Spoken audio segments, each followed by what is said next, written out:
Welcome back, everyone, to Horrifically Well Read, Bled, and Said. Today, we are very excited to have the author of the delightful middle grade horror, Izzy Hoffman is Not a Witch, and the founder of the really amazing event, Spooktastic Book Fair in Massachusetts, Alyssa Alessi.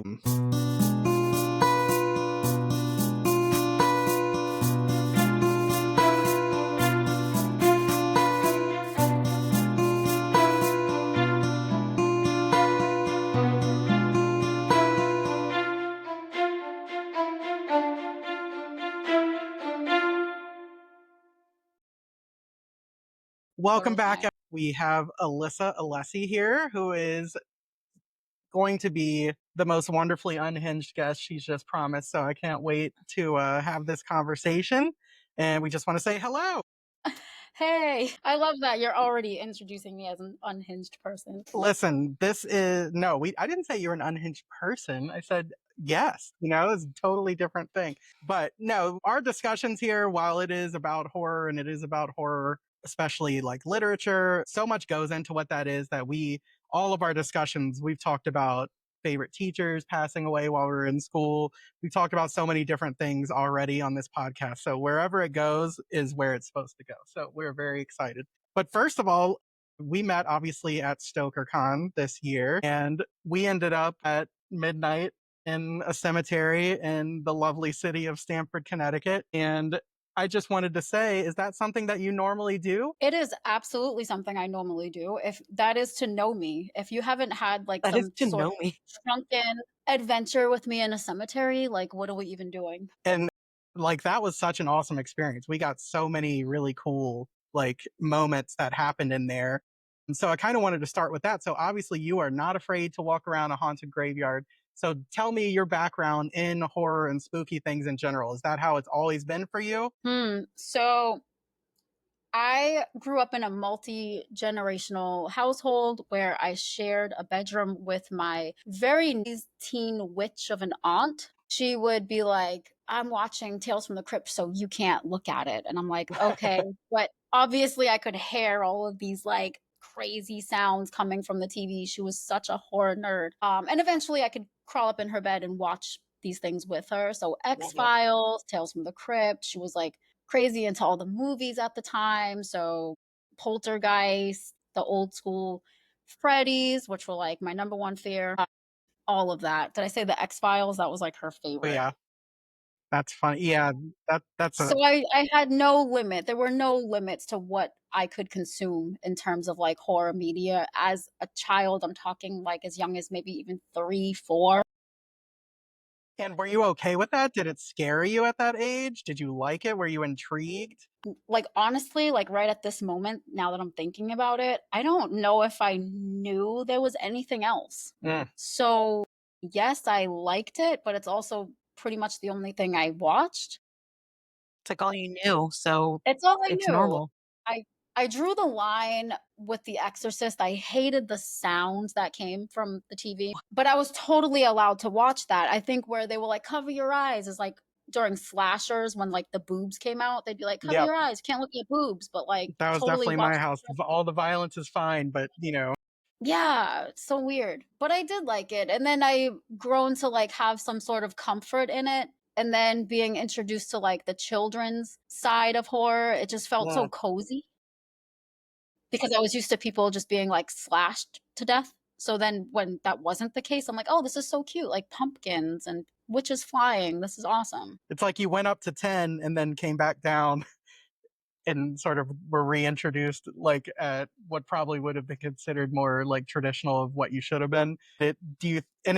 It's interesting that that didn't seem boring to you, that you actually found it to be like cozy and almost reassuring. Yeah, I think my comfort became like the teen media because it was somewhere in the middle. Like I live for Buffy, I still live for Buffy. It's just that was like Yes. my biggest influence as a kid, which I think started my whole obsession with cemeteries.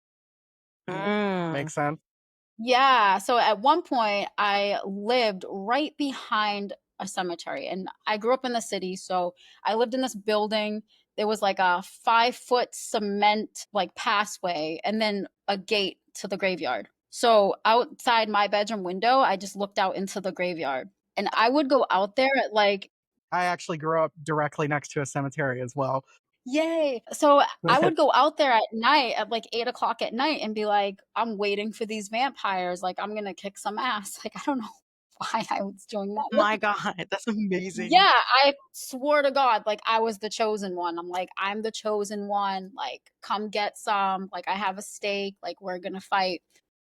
Yeah. When Love it. everyone else So was running away, you were like, come on, let's do this. yeah, and I think it kind of translates into like I think by the time I got my period, I was not still like trying to slay vampires, Okay, but so this is I like you do were to this young when day this was feel happening. ultra on edge. I do want to beat up men when I'm Yeah. by I don't know if that counts, but You I'm know, still they're there. pretty similar. They're bloodsuckers, right?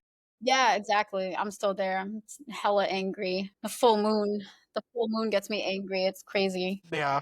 No, so what age are we talking about that you're sneaking out and going into the cemetery to fight So I'm vampires? talking like 8 years old. Wow. Amazing. That's when like between 8 to 10, I guess, is when Buffy was like really um like at the peak of like the television series. Yeah. What was that? Like, I don't know, maybe like 1998 or something like That's what I that. was gonna say. Like late, yeah, Mm-hmm. 98 to like early 2000. Yeah, I was born in 88, so I'm like a true millennial. Okay. Yep, my sister was Sarah born Michelle that same Gellar was year. just like, oh yeah, 30, 36, right? Yep.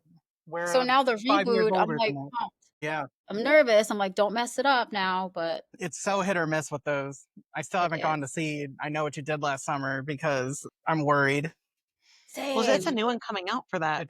It's Yeah, yeah. hmm They were all talking about Jennifer's like MILF body with the curves, people, yeah, at the premiere. I heard nothing but positive Oh, things. really? Yeah, I heard men, of course, were saying negative things because, again, they're waiting for Alyssa to kill them in the cemetery. Yes, exactly. And I hate all of that because I'm like, there's so many more interesting things like about this whole reboot than Jennifer's body. Yeah. Like Yes. why are we talking about her body? Why is it open for commentary to begin with? Exactly. Exactly. I'm like, can we talk about how she kept up acting this whole time? Yes. Like, let's talk about Why? other things other than like If sexualizing her anything, like body. comparing her to like Jamie Lee Curtis and the fact that she's revisiting, Mhm. the movie that Yes. really like made her famous so long ago. I mean, I knew it was Party of Five before that, but this was really what turned her into like a star, like a bankable star, but instead it's that because of course that's our culture. Exactly.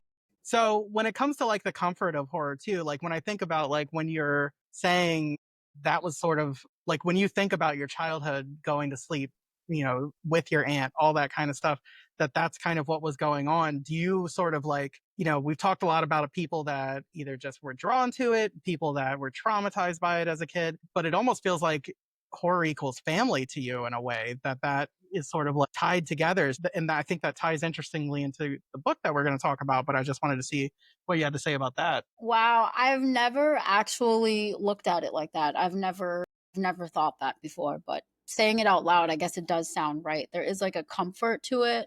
Whereas like other people I hear a lot like in panels and interviews where people say like, oh, horror is, being scared in a safe place where everything's going to be okay. And for me, I feel like it was very much the opposite growing up, where I felt like real life was scary and things around me were scary. And there was no control over that. Whereas in the movies, a lot of times, like the girl could win. Like you can kick their ass in the end, which is maybe why I was so drawn to Buffy particularly. But those supernatural horrors too, I felt like that was safe. Whereas real life was what was scary. So interesting, Adam. I feel like you guys are two peas in a pod here because I would say you always felt that to be such a comfort and could rewatch things and felt like there was a cadence or a recipe to it, not from the girl perspective. Yeah. So what city, I know you said city, what city did you grow up in? I was born and raised in Boston, Mass, and I'm still here.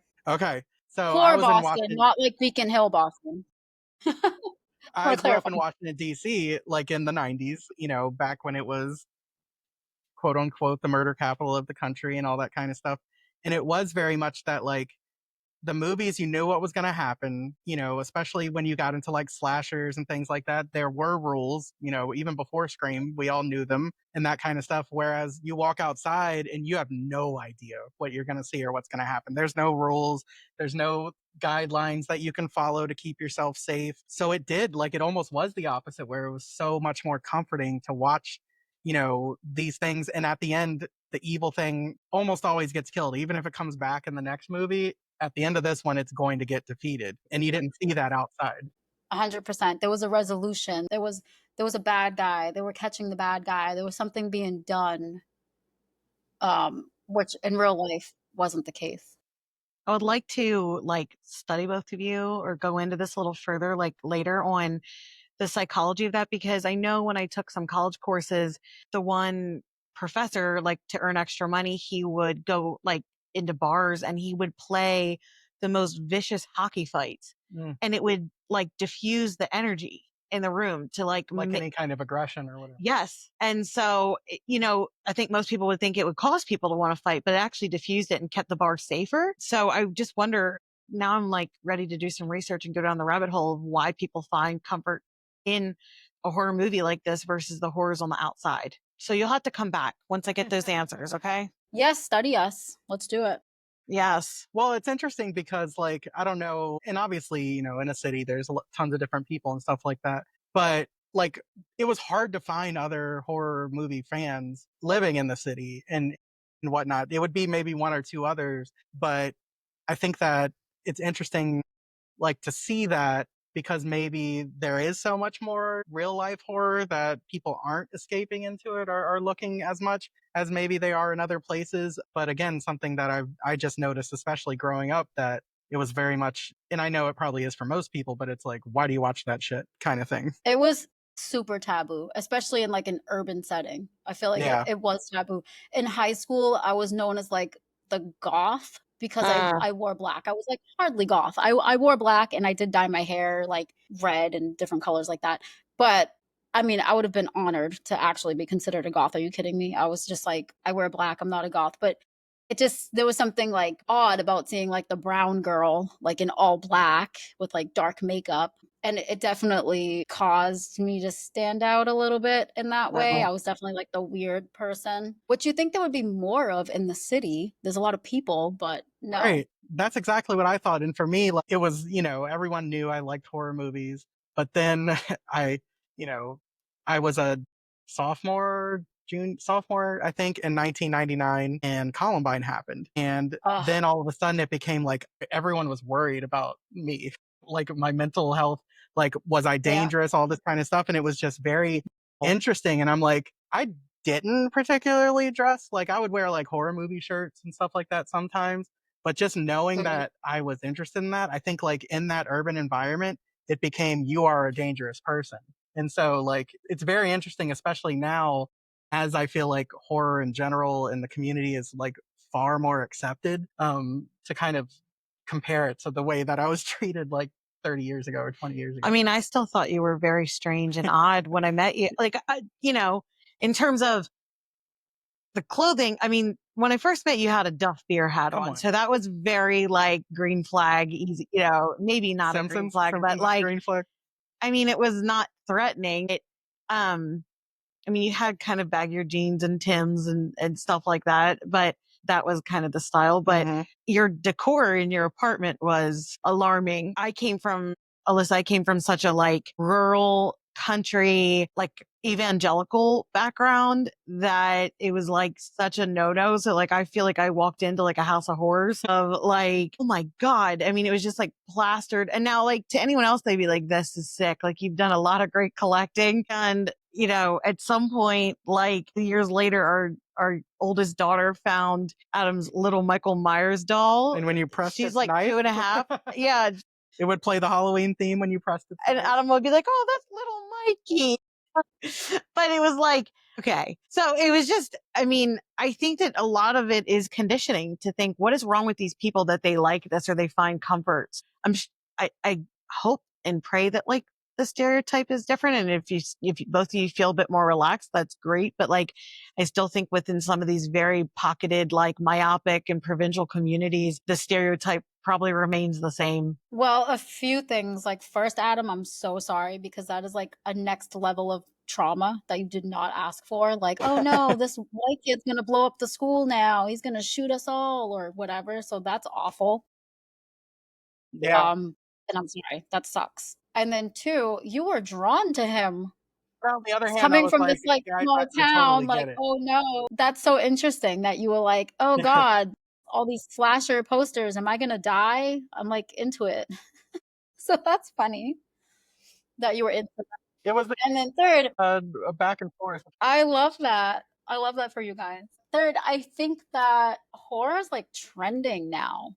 And I think, is it trending because, oh, it's cool? Yeah, sure. But also, I think that with the internet, people are able to connect more Uh-huh. and really find each other. Whereas before, you were kind of just like A that loner. weirdo by yourself. Yeah, in your house. Like, why am I into these weird dark things? But now you see how many people are actually into it. So I wonder if there was the same type of worldly connection in the late 90s that we have now. Like, would we have found each other then? No, and that's part of like for our original first episode that we've recorded, we were saying like part of this discussion was, okay, what has changed? You know, you say the word trending, and I think that's fantastic because it is about accessibility now. And I love, and I think that's why like the whole part of this came from, hold up, am I actually reading horror? Because I thought because I wasn't in the horror section that I wasn't reading horror. And it's like through attending Stoker and hearing these panels and, you know, talking with Adam repeatedly, I was like, wait a minute, like there is an entire spectrum. There's really anything from like the lightest of horror to the heaviest. And I was actually talking to someone in my DMs the other day about an author that is about to publish a book. And he was like, I was scared to even label myself as horror, thinking it wasn't scary enough. And so it's the overall definition of horror that I believe is really changing. So I wanted to get your take on that, like from what it used to be to what it is now. Like, what do you think horror involves? Because I feel like it is accessible and open to so many more people. It's not just occult and, you know, well, yeah.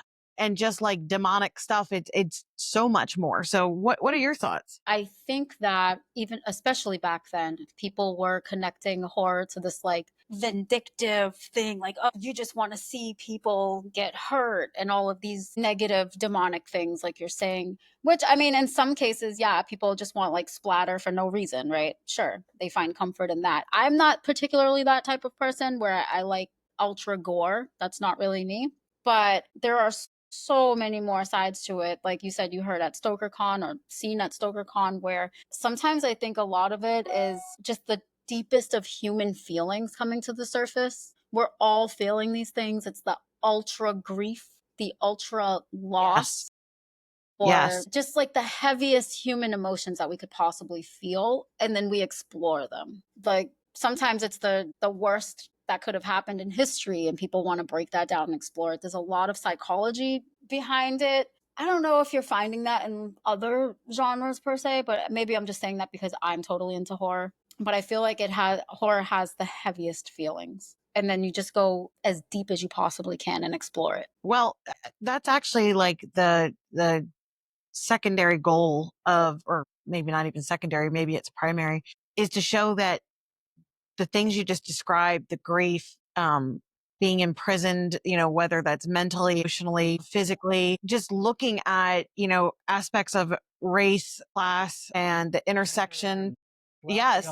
Yes. And the intersection of how those things have been like manipulated and abused. Now, I like to read quite a bit outside of the horror genre because that's where my comfort zone or my, like, Always. yes. And now I'm coming over into this and I'm reading so many of it and I'm naturally gravitating towards it. And I'm just realizing what a breadth and a depth within just this label. But also, if you think that was scary or that upset you, or you like books like that, my goal is to recommend authors outside of that, that don't have that label, but give those same sort of feels, or like, well, if you like that and that was messed up, it's like, well, this book is incredibly messed up too. Yeah, it goes back and forth where it's yes. And that's the goal, is to just really, I want authors like yourself to have exposure to a different audience than they would have ever been able to collect or identify with, because they are either, put off by the label or wouldn't ever entertain it, but they would love it and enjoy it. Or, at the same time, maybe somebody only reads a particular type of horror and they should be exposed. So that's kind of the goals of all this. I love that. I love that so much. It just feels very passionate to me, because I'm like, I mean, through storytelling is the best way that we learn. It's the best way that we remember, that we communicate. And the stories that are being written right now, Adam and I were talking about how, with the technology, you can have independent authors. You can self-publish now. You can go to these different events. Like, reading is such a less solitary activity more than ever. Things like a book talk and going into, a store and seeing these popular books that someone recommended just wasn't like that before. So it's just becoming this much bigger, like, exposure from whether you're the reader or you're the author. And I just feel like we're at the middle of this intersection where we can really capitalize on connecting groups that would have otherwise missed each other. 100%. It seems like romance and horror are kind of not getting married, but they're flirting, they're dating. And I think that it's even kind of like making me kind of come out of my comfort zone. I'm like, oh, could I read a romance? Maybe. You know what? I'm so glad you said that, because I just read, I don't like to read romance very often, but it's like, I might read like maybe 2 or 3 for the year. And so it's summertime and I wanted to read this book it's out right now, called These Summer Storms. And it's about, the family name is Storms and the father is like a billionaire. And so it takes on kind of like all the things that you would expect a billionaire, being the children of that, what the expectations are, what the lifestyles have been like. I mean, yes, it had a romance aspect to it, like somebody falls in love with somebody and whatever. But let me tell you, I've never read a book that was characterized as a romance novel that was like, and this problem and this problem. And it was like, oh my God, this family is wrecked and screwed up, and the things that have happened. And basically the dad sets them up after he dies at the beginning of the book. And he's like, look, in order for you to get your inheritance, he like writes custom letters to them of all the things they have to do that are specific to each one of them, that are like, it sucks for them terribly, right? For each individual child and the adult. And then if they all don't do it, none of them get the inheritance. And so throughout the book, the more trash and drama that comes out, and kind of just like the family suffering and the things that have happened to these children. Yeah, there was a part where someone falls in love with someone, but like for the most part, like through the very end, it was like, that dad was a real shithead. And it sounds more like an Agatha Christie. And then there were none or something. But I would have missed it if Abby Jimenez hadn't recommended it. Or I saw that and I was waiting for it. So it's just stuff like that where you're like, well, man, I mean, if you would have put a little bit of a tweak, or you looked at it as a horror, like you could see where it's like, this family has been abused, these children, the life that they've had to live, like it absolutely was horrific. Yeah. So it's just surprising to me of how these things get the label. Well, we're forced to put our stories into a box, right? It's just been that way for so long. You're forced to label it as, no, this is historical fiction. No, this is romance. This is chick lit, whatever. Yes. Where the best stories have elements of everything. Yeah, I mean, when we look at the books that, are labeled classics or whatever, it's like, you look at Jane Eyre or Wuthering Heights and these things, it's like, these are horror books, but they also have romance. They also have, these different aspects to it. And it's like, at the time, I'm guessing you didn't go into a bookstore and there was a horror and a romance section. It was just books, right? And now, because, on one hand, because there is so many options, we've talked about this before, that it's art meets business and marketing, because if it doesn't sell, then you don't get to write another book anymore. Whereas before, it didn't kind of work that way as much. Yeah, I agree. So I want to say I read your book. I'd love to get into that for you. So the name of the book is Izzy Hoffman is Not a Witch. And so clear your throat. Sorry. Okay. The book is Izzy Hoffman is Not a Witch. So with the not crossed out on the cover. But I want to talk about this because after everything that we talked about beforehand, it gives me even more interesting things to say because I think on the outside, this is a middle grade, spooky, witchy, fun, empowerment kind of book, but you put a lot Oh, of you shit go into hard. it. I actually, at the end of this book, I was like, Adam, what's this book billed as? I was Yeah. like, is this an adult book or is this a child's book? Because it's scary. I was like, it it is. And I was like, I mean, I could see like some of the transitions were like not, I was like, okay, those made me feel like, and the conversations, like those were more like focused towards younger kids. But then once it got into the shit that Izzy was dealing with, I was like, well, damn, this is an adult book. I mean, you really pack a lot into this novella. Thank you. Thank you. I I felt think that way when I was writing it. And I was scared, like in a good way. that seance scene will be ingrained. I in your know. soul. I know. And I don't normally like to read like the scary things like that, but it was really good. And just, I mean, from the opening scene, Alyssa, you write this thing where this witch basically is coming out of her dreams and it reminds me of very much like The Ring that she's crawling towards. And Adam is like, that's his one thing that he's like terrified of just like this long dark hair, this woman. And it's like, and it's coming out and it starts off with a bang instantly. Like there's no pause, no wait. She means well. She means well. She You does don't though. know that at first. Yes. And I love that. I mean, right now you see these books and things like this coming up and saying they didn't hang witches. They killed women. Yeah. And I think like your book really speaks to that. So, I'm from Boston, right? So I grew up going to Salem all the time as a kid. And it was not what it is now. It was not as commercialized. I mean, they still had like, they still had tourists. There was still like Witch City. They still had the picture of a witch and a broom on their cop cars. Like it was still that, but there was like hardly any restaurants out there except for like the few local places. Like it wasn't what it is now. And I think Izzy kind of shows some of that. Like, oh, I'm so annoyed with this like commercialization of my place. I'm like, I love it. She's skipping the line because she's like, oh, I heard this is going on. And people are like, oh shit, I'm going to go get this. And it's yeah. so funny. Yeah, she had like her little towny tricks. Like, I'm from here. I think this will get the tourists out of here. But I did. I grew up going out there. I grew up trick-or-treating out there on Halloween. And I kind of watched this whole like evolution of Salem, right? Where it just kind of was this small town that had this dark history attached to it. Then it became this like ultra commercialized place where everyone's just like really trying to make a buck on it. And now it's kind of coming full circle where they're like, wait, like this is what happened here. These are the women that were, and men in some cases, that were murdered at the time. Because of what? I mean, there's so many stories as to why that went down, but I think some of it was just a lot of like control. It was just so chaotic, and just as you can tell from the story, I feel like a lot of it was men trying to have a sense of control.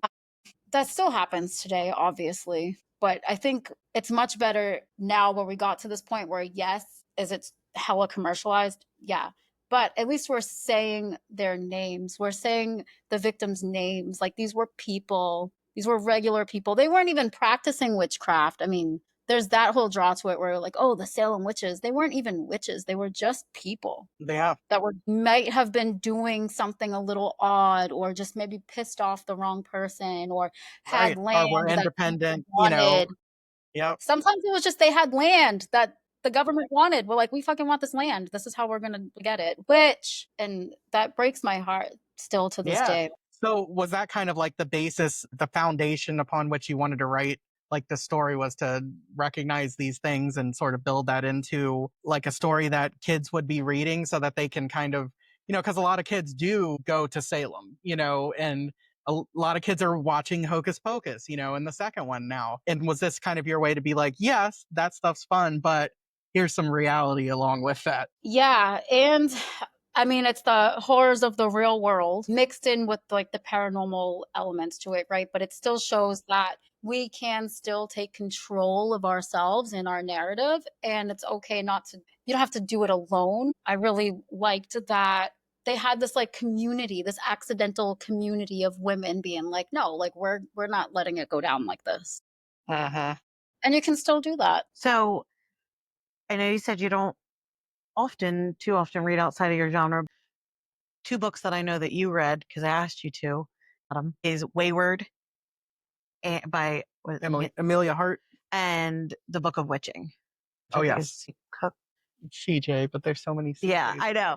But both of those are focused around like the concepts of witch. And I think you would really love Wayward because it's 3 generations of women that have basically been accused or sought after and, just the amount of persecution that they've received. And it's a level of everyone that I know that has read that book is like rocked, but it is particularly around this time in this political climate as it pertains to pregnancy. A lot of the book focuses on being forced sexually like raped and it being a woman's fault and being pregnant and miscarrying. And I mean, there's a lot around, why we went to a woman for like the apothecary and needs for that. And just, being stalked. There's a lot of women's issues within there within the context of, being harangued as a witch. And then the Book of Witching. I mean, I think, do you want to share about that one? No. No, you're doing a good job. Okay, sorry. You remember it a lot better than I The do. Book of Witching is really like they have this. She's just immediately persecuted. I mean, she's thrown in jail, like that's how because somebody like the way you just said that someone wanted the land. It's like, well, they needed to blame a particular government type situation on someone, and so they pretty much pin her up against that and throw her in and say the witch did it. That the political adversary didn't actually end up killing his enemy, it was the witch. And she's got a family and kids and they're scouring her body for the signs of a witch. And they can find a freaking mole on the body. And that's the mark right there. I mean, to the point that if you have something under your tongue that, they'll look for anything to accuse, and the level of torture that they would do to get her to confess that she was a witch. And I have to imagine those things aren't just like completely fictional. I think that there's all that's true. A lot of that is that's all historically torture. Recorded. Yeah. Okay. So it's just very like the treatment, the disbelief, and the way that these women were just, at fault for being a female. Mm-hmm. It really energized me in a way that I have never been energized before, to be like, how does society blame women for, having a vagina and like essentially existing, and like they're either manipulative, they're hiding things, it's their fault that they got pregnant, all these different, it's their fault if they don't get pregnant. Exactly. If you don't have the male heir. I mean, it's just, and I didn't bring up the book. Yeah. I mean, there's so many of them that I could recommend. And that's kind of the goal here, is to have some additional books to go with this if we want to, but it's a level of disrespect that these authors, the Frozen River was the other one I was going to say, that they've just were able to bring out and show of just like the accusations and how women couldn't even speak up for themselves in court. Unless their husband was present. Yeah. I mean, it's just, it gets and oftentimes it was the husband that you were wanting to report something against. Makes me want to go out to a cemetery and kick some ass, but except not the cemetery. It's just, it brings out outrage and injustice. I will check out Wayward or the Book of the Witching. Which one do you think? I mean, I think that I would go for Wayward. They're both up your alley. Yeah, I would definitely They start both with sound Wayward. up my alley. Yeah. Wayward's going to piss you off real fast. Yeah. Have you read Witchcraft for Wayward Girls by Grady Hendrix? Oh, yes. I love that book. And you said you did read that one? I did. Yes, I did. We all did then. Yes. We all did. I felt like that was another book that I was like, that really generated this discussion of surprised that that's a horror book. It has horrific moments and it has a little bit of that it's in the horror genre. Yes, exactly. Because it is horrific as hell. But it really speaks to the terrible, terrible things that were happening to teenage women, and they're still happening right now. Mm-hmm. Oh, yeah. I think to bring it back to Izzy in sort of what these things do, there's such an interesting, and I think it still is perfect for middle grade readers, but this idea of generational trauma that plays into Izzy and her experience, and obviously her mother and this witch that she's seeing in her bedroom at night and things like that. It's like, is that something that you researched? Is that something that because you were going back to sort of the Salem witch trials you knew was going to be part of the book. How did you sort of come about that whole sort of idea of putting that into the book? I'm not even sure, to be honest. I know that there's always this part of me that goes out looking for scary things, right? I go out looking for ghosts. I go out trying to like communicate with this like other side that I'm not even sure is there, right? I'm just like hopeful for something, I guess. Yeah. There's always that part that's like, okay, but anytime something actually does kind of seem too real, I'm terrified. So I always thought of like, what if I was extremely close with my grandmother? If I saw her ghost, I would shit my pants. I'm not going to be like, oh, hey, Nana, what's up? No, I'd be terrified.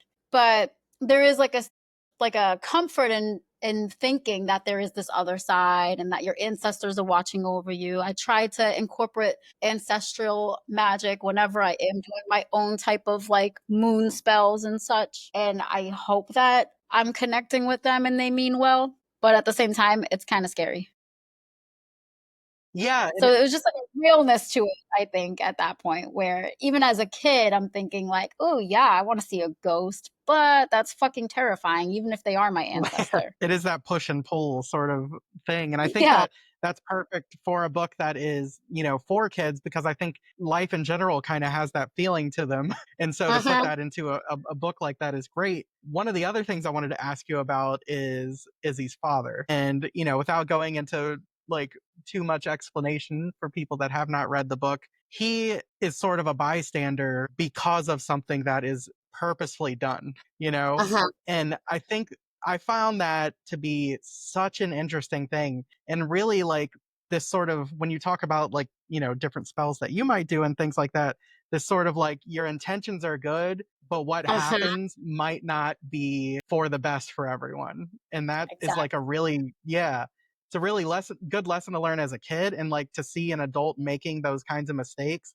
was really fascinating. I'm not sure if kids will catch that, but thank you for catching that. Well, it kind of turns that because your parents are supposed to be safe and protect you, right? Like, and I think that, that's one of those things. I don't know if you've read Paul Tremblay's his middle grade book that just came out, does So a similar thing. my daughter is on chapter 7. I haven't read it yet, Oh, but we okay. just got it the other day.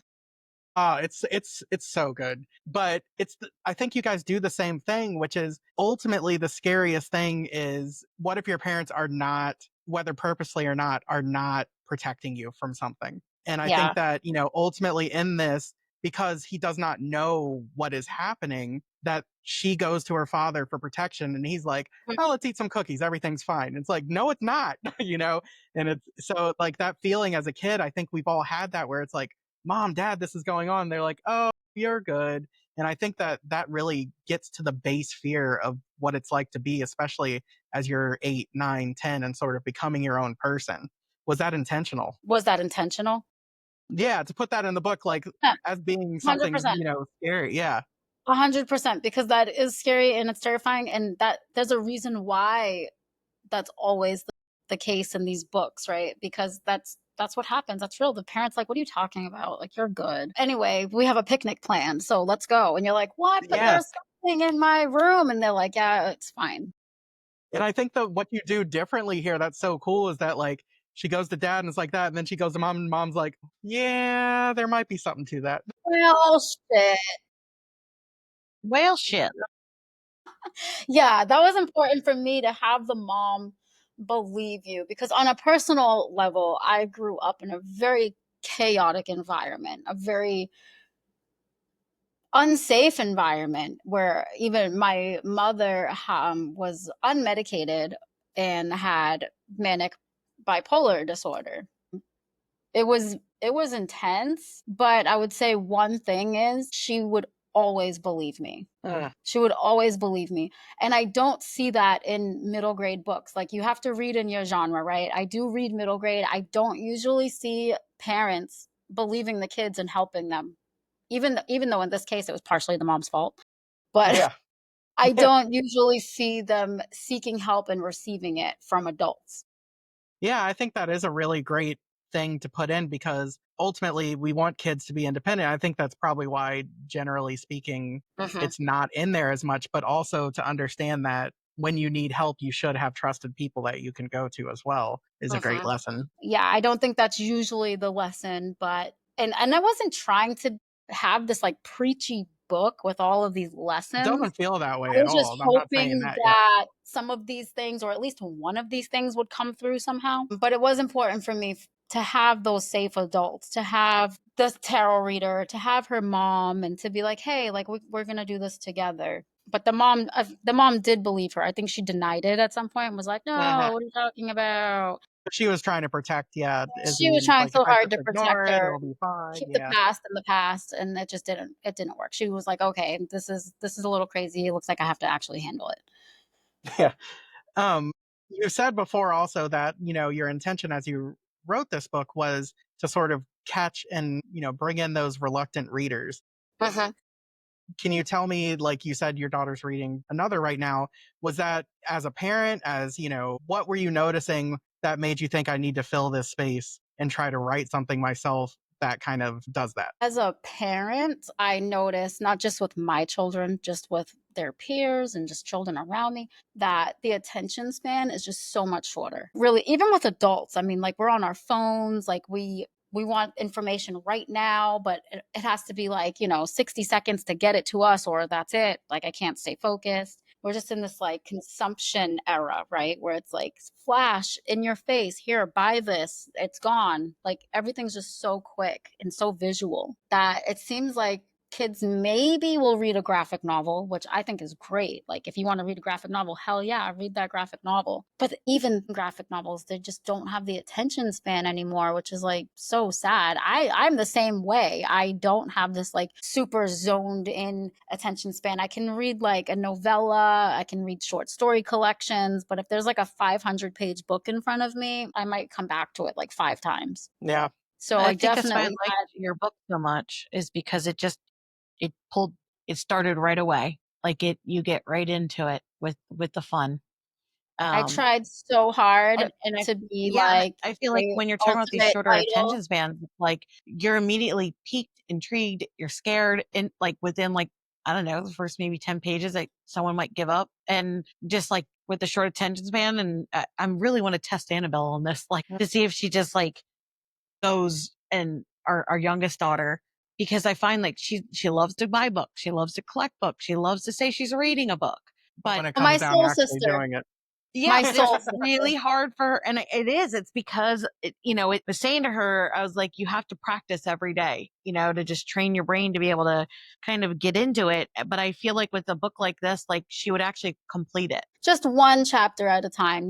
That's like how I have to take it. So that would be my suggestion. Just one chapter at a time. You don't have to sit down and read this whole book right now. Just read one chapter, read a couple Yep. pages. Yep. I tried to make something happen every chapter. I tried to just like completely skip that boring middle that would make up like the additional 20,000 words that the book could be.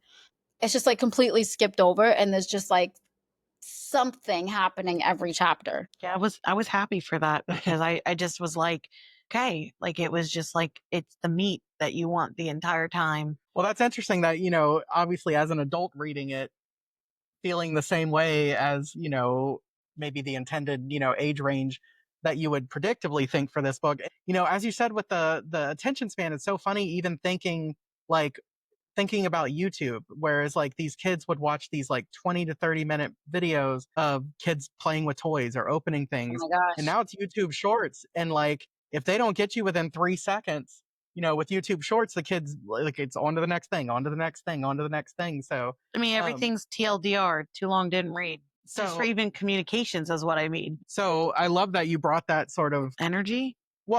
understanding of kids and readers in general and of yourself and the people that you see and applying that to the actual writing. I love that you're like, this middle 20,000 words or whatever it is, how much of this really needs to be here and how much can I change that to include action? Because we think about like television series and things that kids are watching, it's the cliffhanger, right? In sort of every chapter having that kind of thing to keep them moving on. I think it worked for me as an adult. I can only imagine it's working for kids that are reading it too. R.L. Stein is great at that. I mean, he would leave half the end of his books as cliffhangers, but No, yeah. I think of Fear Street where it would be like, and we walked in and I couldn't believe what I see. And then the next chapter is their bed wasn't made. Exactly. So you don't cheat like that though. So I appreciate that. It's a great way to put that. She doesn't cheat. So I wanted to say, I think I remember you saying Spooktastic kind of started as a launch party for Izzy. Is that correct? It's 100% correct. Spooktastic started as the Izzy's book launch, and it was held in a field on the lawn of a 1600s art school that still operates today What? in my neighborhood. That's amazing. Yep, right next to a cemetery. Actually, it's a graveyard. It's connected to a church. Yes.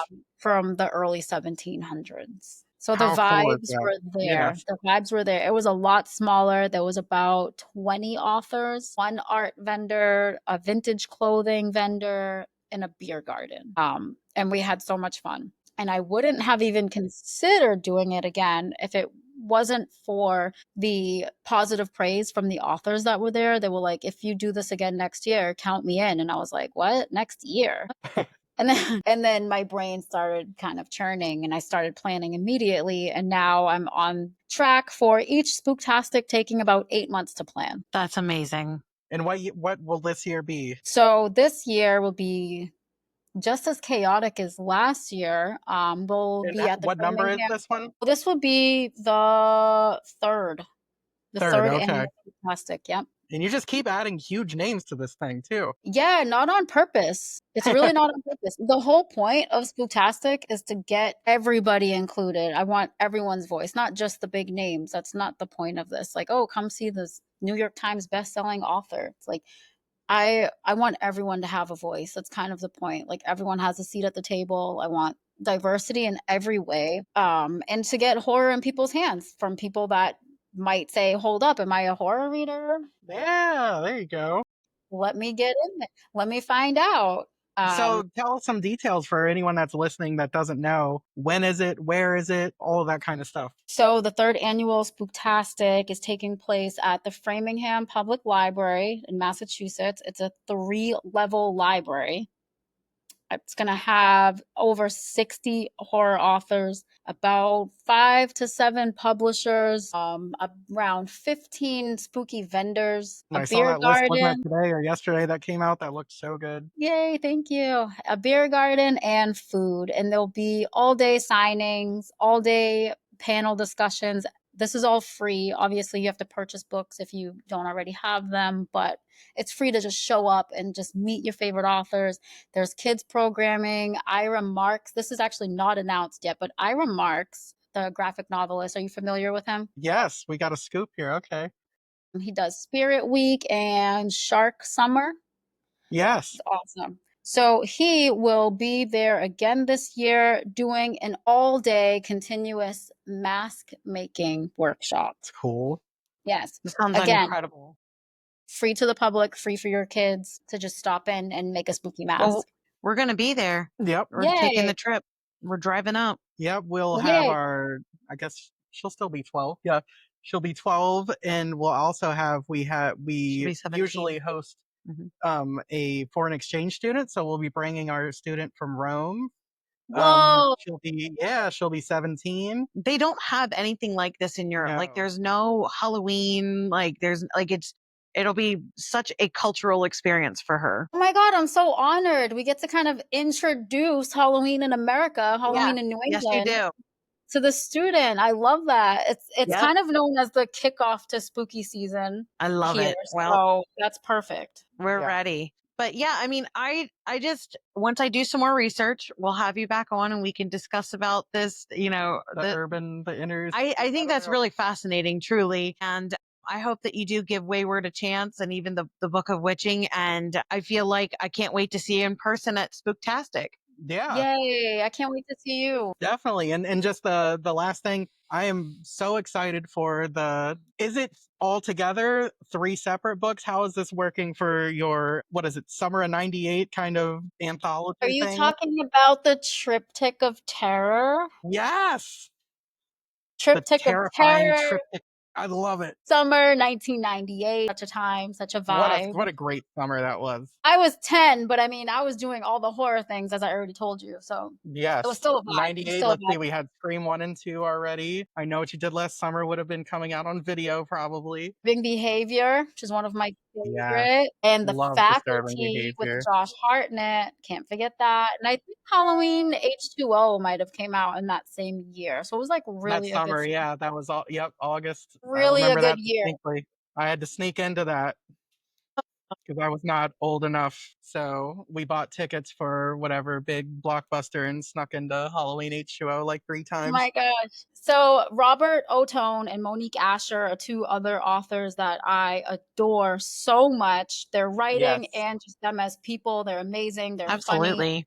they're supportive, they're awesome, they're talented. They don't know I'm saying this, they're not paying me or anything, but we Well, are Mo's on Monday, so we'll see if she says the same thing about you. it's okay if she doesn't. I'm totally a fan of her. So I get to fangirl and work beside them, which is awesome. So we're gonna collaborate. Amazing. We're gonna do 3 separate novelettes in a one book, all taking place one chaotic summer night in 1998. I So am so down for this. You don't even know. we're coming from different places. We're coming from different point of views. We have almost no idea what each other's even doing. Just have like that general sense that one will be like a slasher, one's going to be more of like a cryptid in the woods, and I'm coming in with aliens because, like I Yes. said, the faculty That was sounds like, awesome. yeah, so it Love should be that. good, and that would be from So Below Books in 2026. And okay, so be on the lookout for that too. Maybe we can try and talk to you guys when that's coming out, but I am so Be excited on for the that. lookout. So excited for I'm sorry that Spooktastic. Yep. you're gonna be bombarded with like the cheesiest of marketing because Rob Ottone has so many ideas up his sleeve for I us. love it. Stay tuned for that. Please. He's awesome. I love him. And I love Speaking of marketing all things. unhinged, So Where can we find you? where can we find you socials? Obviously Spooktastic as well online. Where can people look you up and see what you're doing? yep. So Spooktastic Book Fair is the @ for Instagram. There's no website or anything like that. The library does put stuff up on their website, but Spooktastic is a moving thing. It won't always happen at the library. So the best way to stay informed is to follow the Instagram. And then I'm also on Instagram as Pages in the Graveyard. And I'm also on TikTok as Pages in the Graveyard. But I don't use TikTok that much. I'm kind of like at a weird age where I don't really get it. Yeah, I understand that too. I tried it for a while and I'm just like, no. No, I love it. I do love watching it. I don't like to necessarily create for it. Yeah. Yeah, it takes way too much energy. Yeah, I definitely agree. But everyone out there listening, Izzy Hoffman is Not a Witch is a fantastic book. It does not matter how old you are going to love it. I promise you. I am going to, as we've talked about a little bit, I'm starting a little book club for middle grade. I teach 5th grade, so kind of a 4th to 6th grade book club. And that will be our first book that we are reading together. So you'll be hearing a Yeah. lot more from me about what they are saying and thinking. And then they're going to be writing their own witchy stories to go along with it. I So, love yes, yes. thank you So so very much for that. excited. Of I'm so course. excited to hear what they have to say, and I'm so excited to hear some of their stories. Yes, it's going to be so much fun. So again, definitely check it out. It's just a perfect Halloween read. And as you can tell, I got a lot more out of it than you would expect, and it's all in there for you too. So we just want to thank you again. This was so much fun and look forward to talking again soon. Yay, thank you so much for having me. Thanks, Alyssa. Bye. Bye.